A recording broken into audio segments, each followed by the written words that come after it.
2024 মাধ্যমিক পরীক্ষার ফলাফল ঘোষণা করল পর্ষদ।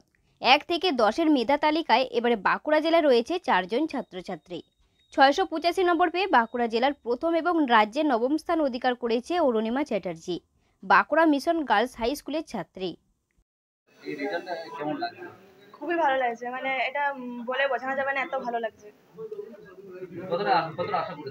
আশা একদমই করিনি, বলতে গেলে একদমই আশা করিনি, তাও হয়েছে, এটা খুবই ভালো লাগছে।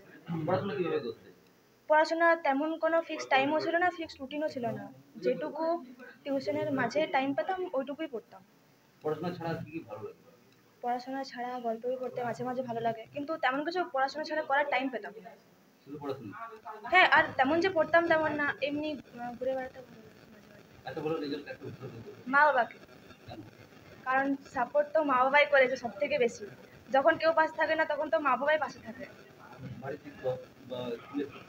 হ্যাঁ, টিউশনের টিচাররা অনেক হেল্প করেছে, তাদের সাহায্যটা তো বলতেই হবে, কারণ তারা যেভাবে গাইড করেছে, যেরকমভাবে সব কিছুর জন্য প্রিপেয়ার করে দিয়েছিল পরীক্ষার আগে, সেটা অবশ্যই বলতে হবে। আর স্কুল টিচাররাও সাহায্য করেছে অনেক। ভবিষ্যতে ডাক্তার হতে চাই। ডাক্তারদের প্যাশনটা ভালো লাগে, ওরা যেভাবে মানুষদের ট্রিটমেন্ট করে ওটাও ভালো লাগে, তাই ভবিষ্যতে ওটাই হতে চাই। চেষ্টা করব অবশ্যই হওয়ার, ওটাই হবে। হ্যাঁ, গল্প বই পড়তে মাঝে মাঝে ভালো লাগে, আর রহস্যের গল্প বই পড়তে ভালো লাগে।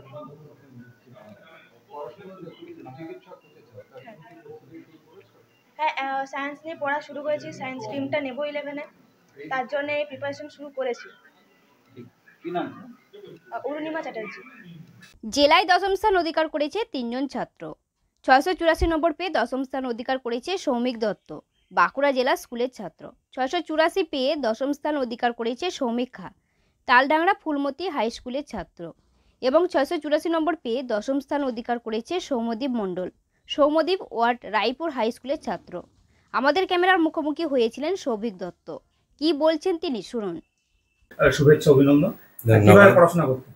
এই নর্মাল যেরকম পড়াশোনা করতে হয় সেরকমই করতাম, বেশি রাত জাগাজাগি করিনি, কিন্তু যেরকম পড়তে হয় নর্মাল সবই পড়তাম। এরকম কি এক্সপেকটেশন ছিল 1 থেকে 10-এর মধ্যে থাকবে?